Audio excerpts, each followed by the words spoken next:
ग्रामस्थ आपल्या इथे एक बंधारा आहे, आपले माजी सरपंच लक्ष्मण तात्या यांच्या बंधाऱ्या शेजारी आम्ही इथं उभा आहे। तर गेल्या 1 महिन्यापूर्वी आम्ही व्हिडिओ केला होता आपले शेख गुरुजी यांच्या मशिदीच्या पाठीमागं जी कचरा जाळी होती, त्या कचरा जाळीवर बरंच ही झालं होतं, वेल बिल चढलं होतं। तिथं व्हिडिओ केल्यानंतर तिथली कचरा जाळी उचलून या इथं गावाच्या बाहेर बंधारा आहे कोटवाडी शेजारी, त्या बंधाऱ्याच्या शेजारी इथं कचरा आणि जाळी इथं म्हणजे स्वच्छ भारत अभियानच्या अंतर्गत या कचरा साठवण्याची जाळी आहे, ती जाळी ही इथं येऊन पडलेली आहे, म्हणजे इथं आणून टाकल्या।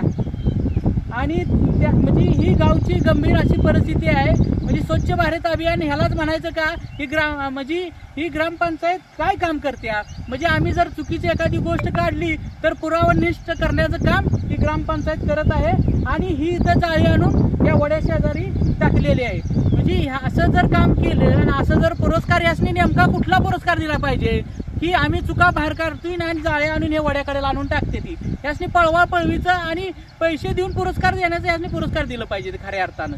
म्हणजे ह्या गोष्टी आम्ही मानतो की हे जी कचरा साठवण्याची जाळी आहे ह्याचं मला वाटतं गेल्या 2025 मध्ये 11व्या महिन्यात माननीय ह्या विभागाचे आमदार माननीय विश्वजित कदम यांच्या हस्ते हा कचरा स्वच्छ भारत अभियान ह्या म्हणजे कचरा साठवण्याची जाळी याचं उद्घाटन त्यांच्या हस्ते झालेलं आहे। म्हणजे तुम्ही सत्ताधारी आहे, गेले 25-30 वर्ष झालं आहे की आमदारांनी उद्घाटन केलेलं सुद्धा त्या गोष्टी सुद्धा तुम्ही तिथं जागेवर ठेवत नाही, इथं वड्याकडे आणून टाकताय।